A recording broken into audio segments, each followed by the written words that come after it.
बिस्मिल्लाहिर्रहमानिर्रहीम। क़ाल वमन इद्दआ हक़्क़न फ़ी दारिन मअनाहु हक़्क़न मजहूलन फ़सालहहु अल्लज़ी फ़ी यदिही अला 100 दिरहमिन फ़स्तुहिक़्क़त इद्दाहु इल्ला ज़िराअन मिनहा लम यरजिअ बिशैइन लिअन्न लिलमुद्दई अन यक़ूल दअवाया फ़ी हाज़ल बाक़ी वइन इद्दआहा कुल्लहा फ़सालहहु अला 100 दिरहमिन फ़स्तुहिक़्क़ मिनहा शैउन रजअ बिहिसाबिही लिअन्न तौफ़ीक़ गैर मुमकिन फ़वजब अर्रुजूअ बिबदलिही इंद फ़वाति सलामति अलमुबदली। बस इस इबारत में दो मसाइल बयान किए गए हैं। इन दोनों मसाइल को समझने से पहले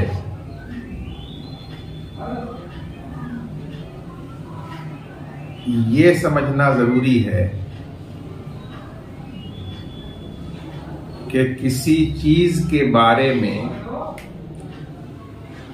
मुद्दई का दावा मौजूद हो और उस चीज के बारे में मुस्तहिक का इस्तेहकाक भी साबित हो जाए।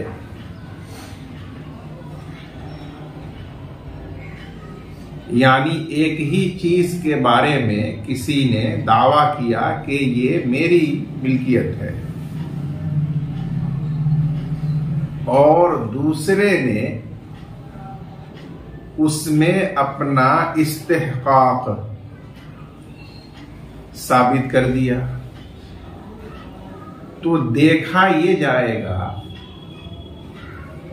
कि मुद्दई के दावा और मुस्तहिक के इस्तेहकाक में तत्बीक मुमकिन है या नहीं है। अगर तत्बीक मुमकिन है तो तत्बीक दी जाएगी और मुद्दई का दावा भी अपनी जगह सही होगा और मुस्तहिक का इस्तेहकाक भी अपनी जगह साबित होगा। और अगर तत्बीक मुमकिन नहीं हो तो फिर मुद्दई का दावा मुस्तरद करार दिया जाएगा।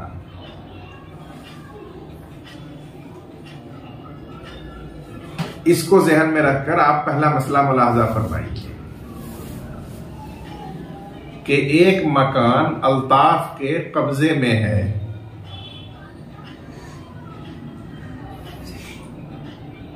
उस मकान में गुलाम रब्बानी ने अपनी मिल्कियत का दावा किया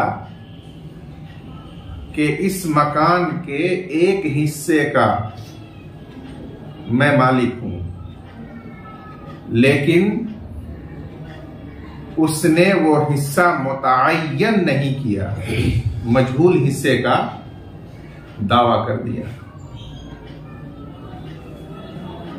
उस काबिज अल्ताफ ने इनकार किया कि आपका इस मकान में कोई हिस्सा हरगिज नहीं है, ये पूरा मकान मेरा है। तो उस पर गुलाम रब्बानी ने कहा कि तब तो ये मामला अब अदालत ही में तय होगा कि मेरा उसमें हिस्सा है या नहीं। अल्ताफ घबरा गया क्योंकि वो ये कोर्ट अदालत का चक्कर झेलना नहीं चाहता था। इसलिए उसने मुसालहत कर ली 100 दिरहम पर कि गुलाम रब्बानी आप ये 100 दिरहम लीजिए और अपने दावा को भूल जाइए, छोड़ दीजिए। गुलाम रब्बानी ने वो 100 दिरहम लेकर मुसालहत मंजूर कर ली और वो दस्तबरदार हो गया, छोड़ दिया। उसके बाद ये हुआ कि साकिब ने उसी मकान में जिस पर अल्ताफ काबिज है अपना इस्तेहकाक अदालत में साबित कर दिया कि एक ज़रा के अलावा पूरे मकान का मुस्तहिक और मालिक मैं हूं, और इस बात को उसने कानून के मुताबिक शरई शहादत से साबित करके अपने हक में फैसला हासिल कर लिया। तो अब वो मकान एक ज़रा के सिवा पूरा मुस्तहक ममलूक हो गया साकिब का। अब बच गया सिर्फ उसमें से एक ज़रा, एक गज। तो यहां सवाल ये पैदा होता है कि क्या अल्ताफ बदले सुलह में जो 100 दिरहम दिए हुआ था गुलाम रब्बानी को, वो गुलाम रब्बानी से वापस लेगा या नहीं लेगा? तो उसका जवाब यह है कि वो वापस नहीं लेगा, क्योंकि ये जो एक ज़रा बाकी रह गया है, मुद्दई कह सकता है कि मेरा दावा इसी एक ज़रा में था और मुस्तहिक का इस्तेहकाक उस एक ज़रा के मासेवा में साबित हुआ है। तो यहां मुद्दई के दावा और मुस्तहिक के इस्तेहकाक के दरमियान तदबीर मुमकिन है। इस वजह से मुसालहत के एवज में दी हुई रकम अल्ताफ वापस नहीं ले सकेगा। गोया इसका मतलब यह हुआ कि एक ज़रा के मासेवा पूरा मकान मुस्तहिक का और ये एक ज़रा मुद्दई का जिसमें उसका दावा है, और उसी एक ज़रा के एवज उसका दिया हुआ 100 दिरहम बदले सुलह करार दिया जाएगा। ये पहला मसला है। और दूसरा मसला यह है कि इसी सूरत में साकिब ने पूरे मकान में इस्तेहकाक का दावा करके और बय्यना से उसे साबित किया और पूरे मकान का अपने हक में काजी से फैसला करा लिया। तो अब इस सूरत में यह जाहिर हो गया कि मुद्दई का दावा बातिल था। अगर मुद्दई का दावा कि मेरा भी इसमें हिस्सा है सही होता तो फिर पूरा मकान इस्तेहकाक में मुस्तहिक को हासिल नहीं हो सकता था। इसलिए अब यह मुद्दई का दावा बातिल है, गलत है। लिहाजा इस सूरत में वो अल्ताफ जो मुसालहत का बदल और एवज दिए हुआ है वो वापस लेगा, क्योंकि जब असल चीज मकान उसको मौसूल नहीं हो सकती और उसके हाथ से वो मुस्तहिक ने ले लिया, तो जो उसका वो बदल और एवज दिए हुआ है वो तो उसको मौसूल होना चाहिए। बिला मुब्दल और मुअव्वज के वो अपना बदल और एवज क्यों देगा किसी को? इस वजह से वो अल्ताफ वापस ले लेगा। ये दो मसाले। इमाम मोहम्मद रहमतुल्लाह अलैह ने फरमाया वमन इद्दआ हक्कन, यानी हक्कन मजहूलन, अगर किसी ने अपने मजहूल हक का दावा किया किसी मकबूजा मकान में काबिज पर, माना हो हक्कन मजहूलन, इससे मुराद हक मजहूल है कि मेरा भी इसमें हिस्सा है।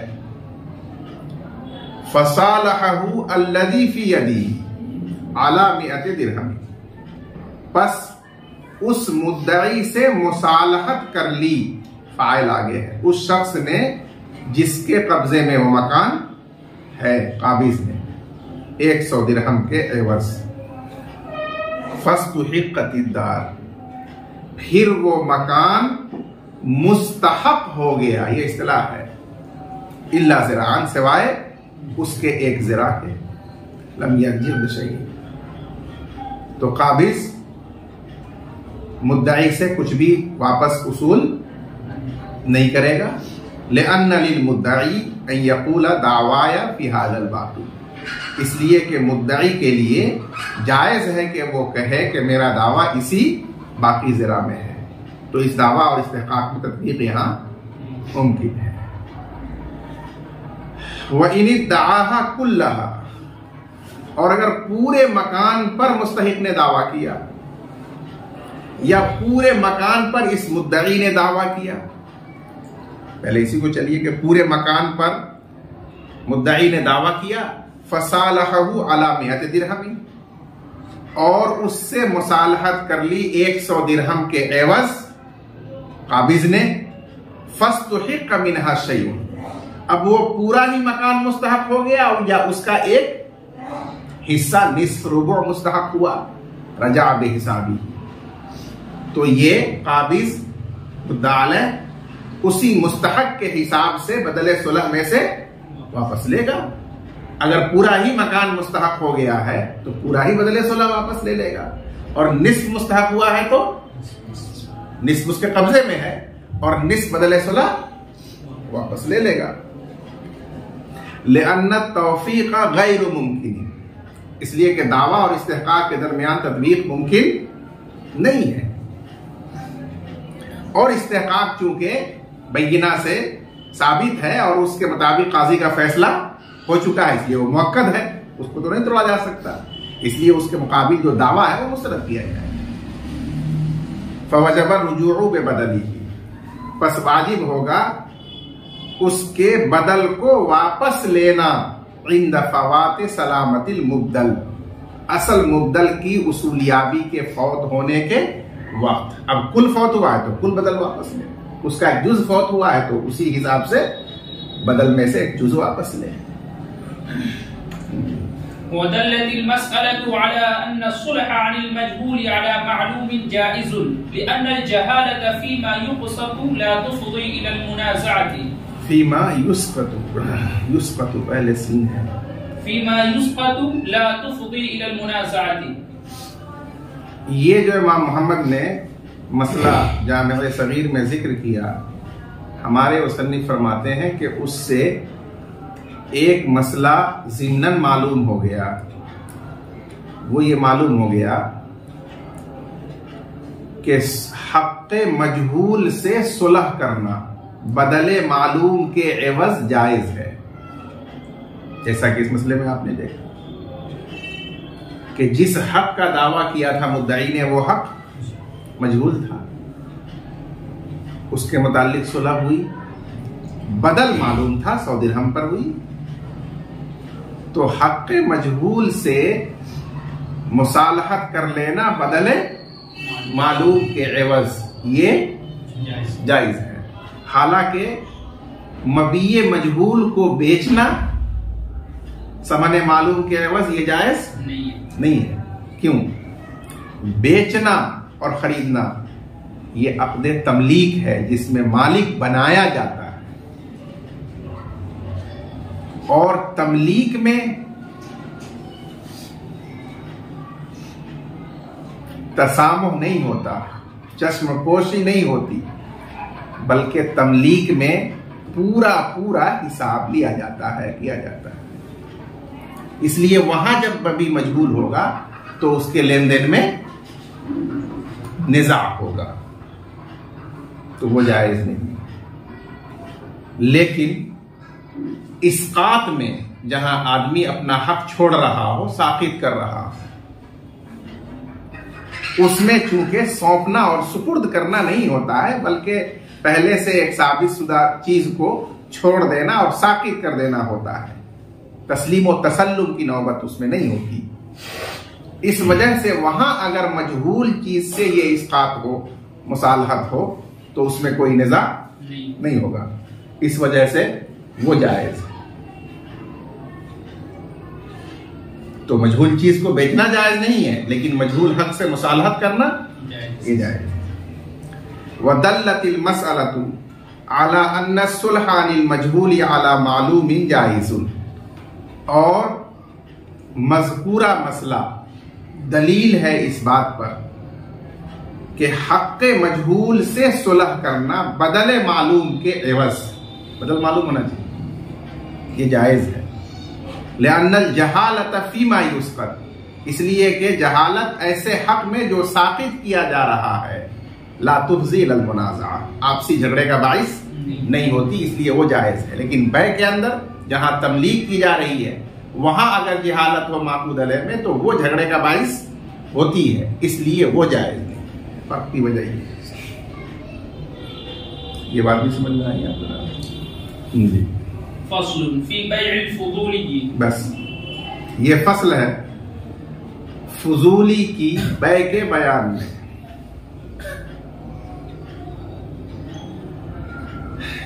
मुआमला में जो खुद मालिक है उसे कहते हैं असील, और मालिक ने मामले का जिम्मेदार किसी को बना दिया कि तुम कर दो, तो वो होता है वकील। और मालिक अभी नाअहल है, बच्चा है, मजनून है, तो उसका जो बाप या गार्जियन है वो अगर उसकी तरफ से करे तो वो कहलाता है वली। और मरने वाला किसी को अपने तरका का जिम्मेदार बनाकर जाए कि जब तक ये तकसीम नहीं होता आप इसकी निगरानी और देखभाल कीजिएगा, उसे कहते हैं वसी। अब जो आदमी कोई मामला करने वाला हो आकिद, आप दरा हाले के वो ना असील हो और ना असील की तरफ से बनाया हुआ वकील हो, नहीं हो असील का वली हो और नहीं उसका वसी हो, बल्कि वो अजनबी हो असील से, लेकिन उसका दोस्त और वही खा हो।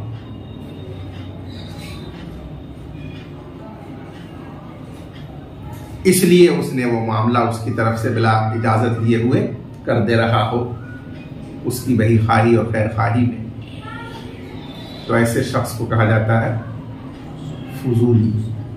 निकाह में भी होता है, बै में भी होता है। मिसाल के तौर पर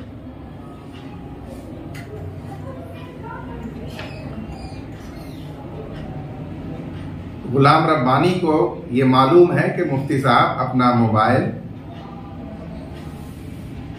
8 से 10,000 तक कोई दे दे तो बेच देंगे, वो काम तलाश कर रहे हैं।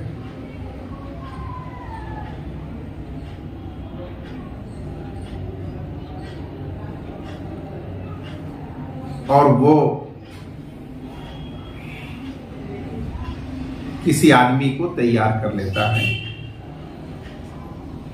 और उसके हाथ मुझसे पूछे बगैर कहे बगैर 10,000 में उस मोबाइल को फाइनली बेच देता है, और वो 10,000 लाकर मुझे दे रहा है कि ये आपका मोबाइल बिक गया, मोबाइल दे दीजिए इसको। ये नौयत होती है फुजूली की, बै की। ये नौयत नहीं होती कि रोड पर चलने वाला मोबाइल लेके जा रहा है और मैं कहूं कि भाई देखो आदमी मोबाइल लेके जो जा रहा है वो मैंने तुमको 10,000 में बेच दिया। ये तो पागल और जुनून की हरकत है।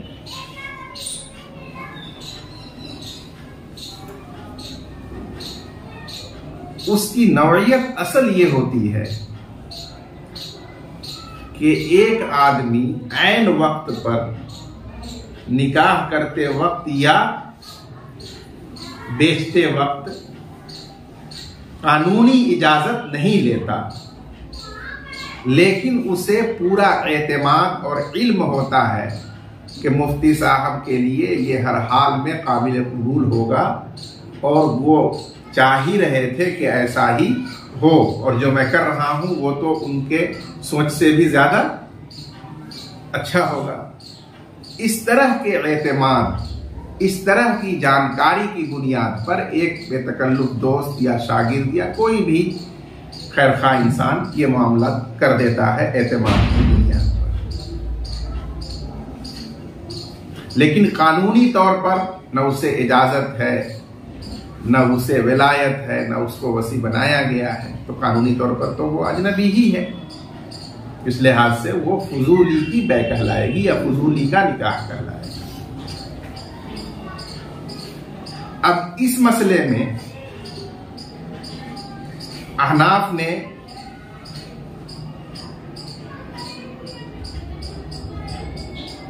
उस खैर खाही और आसानी को मद्देनजर रखा जो इस मामले में सबको हासिल होती है। मुफ्ती साहब की सहूलत और खैर खाही ये हुई कि उनको गाहक तलाश करने, समन तय तामील करने की जहमत से नजात मिली। खरीदने वाले की मसलहत और भलाई ये हुई कि जो वो खरीदना चाह रहा था आसानी के साथ उसके सामने वो चीज आ गई। अब मुफ्ती साहब के पास जाकर बात करना कि आप अपना मोबाइल बेचिएगा, कितने में बेचिएगा, बड़ा मुश्किल मामला था। और जिसने फजूली बनकर इसको बेचा है उसकी भी मसलहत है कि उसकी बात, उसका एतमाद, उसका भरोसा कायम रह गया। इन सब चीजों को देखते हुए अहनाफ कहते हैं कि ये बै जायज है। अलबत्ता इसमें सिर्फ एक ही नुकसान महसूस होता है। वो नुकसान ये महसूस होता है कि मुफ्ती साहब कह सकते हैं कि मेरा इरादा बदल गया, मैं अब नहीं बेचूंगा। वो कह सकते हैं कि मैंने किसी और को बेच दिया है, जबान दे दिया है। वो कह सकते हैं कि आप कौन होते हैं इस तरह से बगैर पूछे मुझसे बेचने वाले, ये मेरी गैरत के खिलाफ है। वो कहीं ना कहीं ऑब्जेक्शन डाल सकते हैं, मालिक हैं। एक वाहिद एंगल है नुकसान का ये। तो अहनाफ कहते हैं कि हम इसकी तलाफी के लिए उन्हें पूरा इख्तियार देंगे और ये कहेंगे कि ये बै मौकूफ रहेगी मालिक की इजाजत पर। अगर उन मुनाफे और फवायद को वो देखते हैं जिन्हें हम देख रहे हैं तो अच्छी बात है, डन कर देंगे। और अगर किसी एंगल से उनको इस पर एतराज होगा तो वो उसको रद्द कर देंगे। किस्सा पाक।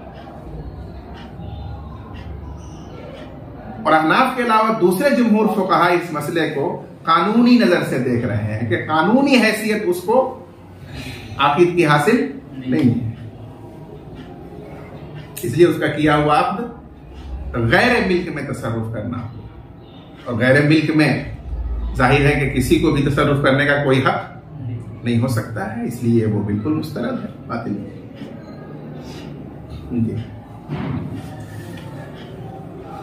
क़ाल वमन बाअ मिल्क गैरिही बिगैरि अम्रिही फलमालिकु बिलखियारि इन शाअ अजाज़ल बैअ व इन शाअ फसख़। वक़ाल अश-शाफ़िई रहिमहुल्लाह ला यनअक़िदु लिअन्नहु लम यस्दुर अन विलायतिन शरइय्यतिन लिअन्नहा बिलमिल्कि औ बिइज़्निल मालिकि वक़द फ़ुक़िद अव्वलन वला इनइक़ादन इल्ला बिलक़ुद्र इल्ला बिलक़ुद्रति शरइय्यति वलना अन्नहु तसर्रुफ़ु तमलीकिन वक़द सदर मिन अहलिही फ़ी महल्लिही फ़वजबल क़ौलु बिइनइक़ादिही इज़ ला ज़रर फ़ीहि लिलमालिकि मअ तख़यीरिही बल फ़ीहि नफ़उहु हैथु युक्फ़ा मऊनतु तलबिल मुश्तरी व क़रार समनि व गैरिही व फ़ीहि नफ़उल आक़िदी लिसौनि कलामिही अनिल इल्ग़ाइ व फ़ीहि नफ़उल मुश्तरी फ़सबतल क़ुद्रतु शरइय्यतु तफ़सीलन लिहाज़िहिल वुजूहि कैफ़ व इन्नल इज़्न साबितुन दलालतन लिअन्नल आक़िल यअज़नु फ़ी तसर्रुफ़ नाफ़ि'i। अल्लामा ख़ुदूरी ने फरमाया कि अगर किसी ने दूसरे की मिल्कियत को बेच दिया उसकी इजाजत के बगैर तो बै मुनाफिद हो जाएगी और मालिक को इख्तियार होगा अगर चाहे तो बै की इजाजत दे तो अब नाफिज भी हो जाएगी और अगर चाहे तो बै को फस्ख कर दे। इस्तिलाह में इसको बैअ मौकूफ कहते हैं। और हजरत इमाम शाफिई और दीगर फुक़हा ने फरमाया कि ये बै मुनाक़िद नहीं होगी, इसलिए कि ये सादिर नहीं हुई शरई इख्तियार से, क्योंकि शरई इख्तियार हासिल होता है मिल्कियत से मालिक को। या मालिक की इजाजत से वकील को, या शरीयत की इजाजत से वली को, और इनमें से कुछ भी फजूली को हासिल नहीं है। वक़द फुक़ीदा, दरा हाले के ये मिल्कियत और इज़्न मालिक दोनों ही यहाँ मफकूद हैं। वला इनक़ाद इल्ला बिल क़ुदरत शरइय्या, शरई कुदरत और इख्तियार के बगैर इनक़ाद नहीं हो सकता, इसलिए ये बै बातिल है।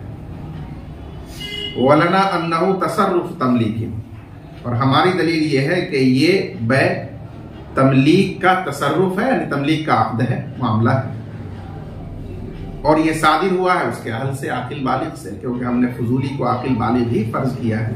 इसी पर गुफ्तगू हो रही है कि महल ही उसके महल में, क्योंकि जो मबी है वो माल ममलूक मक़बूल तस्लीम है, इसलिए उसके इनेकाद का कायल होना वाजिब हो गया, क्योंकि इसमें फी नफ्सी कोई माना नहीं है और तमाम मुक्तज़ी जवाज का मौजूद है। इज़ ला ज़रर फ़ीही, इसमें माने क्यों नहीं है? क्योंकि इसमें कोई नुकसान मालिक का नहीं है, मा तख़ीरी, उसको इख्तियार देने के साथ। इख्तियार नहीं दिया जाता और जबरी लाजिम किया जाता तब उसका नुकसान हो सकता था, लेकिन इख्तियार देने के साथ तो इसमें उसका कोई नुकसान नहीं। बल फ़ीही नफ़अ, बल्कि इसमें उसका फायदा है। हैसु युक्फ़ा, क्योंकि वो महफूज हो जाता है, बच जाता है मुश्तरी तलाश करने की मशक्क़त से, समन तय करने की जहमत से, और उसके अलावा बात चीजों से, जैसे लेन देन के सारे मामलात उसी की तरफ लौटते अगर खुद करता, और यहाँ वो सारे मामलात आखिर फजूली की तरफ लौटेंगे, वो जिम्मेदार है, तो ये फायदा है उसका। वफीह नफ़उल आकिद, और इसमें अक़्द करने वाले फजूली का भी फायदा है, उसकी भी मसलहत है। लेसौन ये कलाम ही अनिल इल्गा, एक आकिल बालिग के कलाम को लग होने से बचने की वजह से, और इसमें मुश्तरी का भी फायदा है कि उसको वो चीज आसानी के साथ मैसर हो गई जो वो चाह रहा था। फसबततिल कुदरतुल शरइय्या तहसीलन लिहाज़िल वुजूह, लिहाजा शरई कुदरत और इख्तियार हासिल हो गया, साबित हो गया इन मनाफिअ को, इन मसालिह को हासिल करने के लिए। लिहाज़िल वुजूह लिहाज़िल मसालिह, लिहाज़िल मनाफिअ, इन मनाफिअ और मसालिह को हासिल करने के लिए शरई कुदरत यानी शरई इख्तियार अक़्द का फजूली को हासिल हो गया, साबित हो गया। इसलिए ये कहना कि ये बगैर शरई इख्तियार और कुदरत के साबित हुई है बै, सही नहीं है। कैफा से तरक्की करते हुए इसी बात को साबित कर रहे हैं कि यहाँ शरई कुदरत उसे हासिल थी, अगरचे सराहतन नहीं थी लेकिन दलालतन हासिल थी, क्योंकि हर अक्लमंद इस तरह से नाफे और मुफीद तसर्रुफ की इजाजत दे ही देता है जिसमें उसका बैठे बैठाए फायदा हो रहा हो और जो चाह रहा था वही उसका पूरा हो जाए। कैफा, कैसे ये अक़्द मुनक़िद नहीं होगा, हालांकि यहाँ मालिक की तरफ से इजाजत दलालतन साबित है, क्योंकि हर अक्लमंद मुफीद तसर्रुफ की, मुफीद अक़्द की इजाजत दे देता है, और जैसा कि आपको बताया गया कि ये उसके लिए मुफीद है, मंशा के मुताबिक है, तो क्यों रद्द करेगा। ताहम अगर कोई बात है तो हमने उसकी तलाफी के लिए उसे इख्तियार दे दिया। जी वलहुल इजाज़तु इज़ा कान अल-मअक़ूद अलैहि बाक़ियन वल मुतआक़िदान बिहालिहिमा लिअन्न अल-इजाज़त तसर्रुफ़ुन फ़िल अक़्द फ़ला बुद्द मिन क़ियामिही व ज़ालिका बिक़ियाम अल-आक़िदैन वल मअक़ूद अलैहि व इज़ा अजाज़ अल-मालिकु कान अथ-थमनु ममलूकन लहु अमानतन फ़ी यदिही बिमंज़िलति अल-वकील लिअन्न अल-इजाज़त अल-लाहिक़त बिमंज़िलति अल-वकालति अस-साबिक़ति वलिल-फ़ुज़ूली अन यफ़्सख़ क़ब्ल अल-इजाज़ति दफ़अन लिल-हुक़ूक़ अन नफ़्सिही बिख़िलाफ़ अल-फ़ुज़ूली फ़ी अन-निकाह लिअन्नहु मुअब्बिरुन महज़ून हाज़ा इज़ा कान अथ-थमनु दय्यिनन फ़इन कान अर्ज़न मुअय्यनन इन्नमा तसिह्हु अल-इजाज़तु इज़ा कान अल-अर्ज़ु बाक़ियन अयज़न। बस इस इबारत में साहिबे कुदूरी ने ये मसला बयान किया कि मालिक को अक़्द की इजाजत देने का इख्तियार मिलेगा कि वो चाहे तो इजाजत दे और चाहे तो इसे फस कर दे। ये कब तक उसे मिलेगा? फरमाया कि जब तक वो अक़्द बाकी होगा तब तक उसे इजाजत देने का हक हासिल है। और अक़्द कब तक बाकी रहता है? जब तक मुताक़िदैन अपने हाल पर बाकी हों और माक़ूद अलैह भी सही सालिम मौजूद हो तो अक़्द बाकी रहता है। और बाकी अक़्द को इजाज़त दी जा सकती है तो उस वक्त उसे इजाज़त देने का हक हासिल होगा। लेकिन अगर उसकी इजाज़त से कबल ही मुताक़िदैन या एक ख़त्म हो जाए, नाअहल हो जाए, या वो माक़ूद अलैह तलफ हो जाए तो उसकी वजह से वक्त फस्ख हो जाएगा। लिहाजा जब अक़्द ख़त्म और फस्ख हो गया तो अब उसकी इजाज़त का कोई मौका, कोई गुंजाइश नहीं रहेगी। वलहुल इजाज़तु इज़ा कान अल माक़ूद अलैहि बाक़ियन वल मुताक़िदानि बिहालिहिमा। और मालिक को इजाज़त का हक हासिल होगा जबकि माक़ूद अलैह अपने हाल पर बाकी हो सही सलामत और मुताक़िदैन अपने हाल पर बाकी हों यानी अक़्द के अहल। इसलिए कि अक़्द की इजाज़त ये अक़्द में तसर्रुफ़ करना है, यानी उसको जायज़ करना है, नाफिज करना है। फला बुद्द मिन क़ियामिही, तो ज़रूरी है उसका बाकी और कायम रहना। और उसका बाकी और कायम रहना ये आक़िदैन और माक़ूद अलैह के कायम रहने से है, इसलिए इन दोनों का कायम रहना जरूरी है। अब दूसरा मसला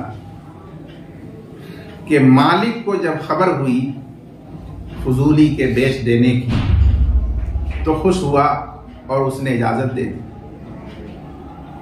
हालांकि अभी समन मालिक के हाथ में पहुंचा नहीं है, फजूली ही रखे हुआ है। तो यहां सवाल यह है कि वो समन किसकी मिल्कियत है? तो फुक़हा फरमाते हैं कि चूंकि बै की उसने इजाजत दे दी तो वो बै नाफिज हो गई।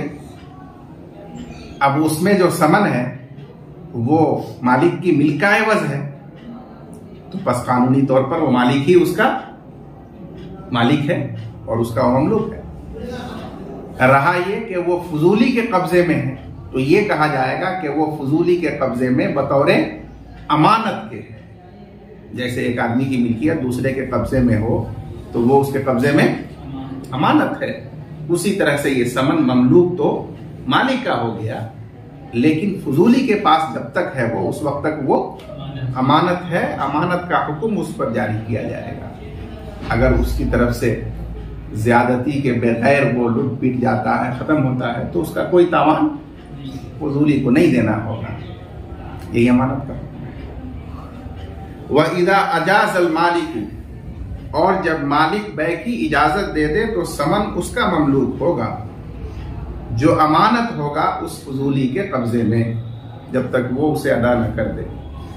बेमंजिलतिल वकील, जैसे कि वकील का यही हुक्म है कि अपना सामान बेचने के लिए वकील बना दिया, उसने जाकर बेच दिया और समन पर कब्जा कर रखा है, तो उस समन का मालिक तो मुवक्किल है, लेकिन वकील के कब्जे में वो अमानत है। तो उसी तरह फजूली के कब्जे में वो अमानत है। क्यों? इसलिए कि फुक़हा का कायदा है कि इजाजत लाहिका, लाहिका मतलब बाद में मिलने वाली इजाजत, बाद में हासिल होने वाली इजाजत वकालत साबिका की तरह है। यानी पहले जो वकालत मुनअक़िद हुई है बाद में हासिल इजाजत हो जाए तो उसी वकालत की तरह है। तो बस ये फजूली अब फजूली नहीं बल्कि वो क्या बन गया? वकील। इसलिए इब्तिदान जो वकील का हुक्म है अब वही इसका हुक्म हो जाएगा। और ये आप जानते हैं कि वकील के पास वो समन अमानत है तो इसके पास भी अमानत है। लिअन्नल इजाज़त लाहिक़त बिमंज़िलतिल वकालति साबिक़ा, इसलिए कि बाद में हासिल होने वाली इजाजत साबिक़ वकालत के दर्जे में होती है। इससे मुताल्लिक तीसरा मसला कि जब तक मालिक इजाजत नहीं दे रहा है उस वक्त तक ये अक्द फजूली के हाथ में होगा। अगर वो चाहे तो इसको कल आदम यानी फस्ख कर दे। यानी गुलाम रब्बानी ने मेरा मोबाइल मुझसे पूछे बगैर बेचने को तो बेच दिया, लेकिन धड़कन उसको अंदर समा गई कि अब क्या होगा अल्लाह जाने।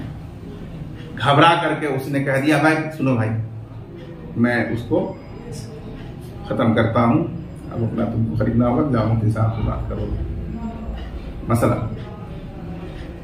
तो ये फजूली को हक होगा, क्योंकि ये बै मौकूफ है, अभी नाफिज नहीं।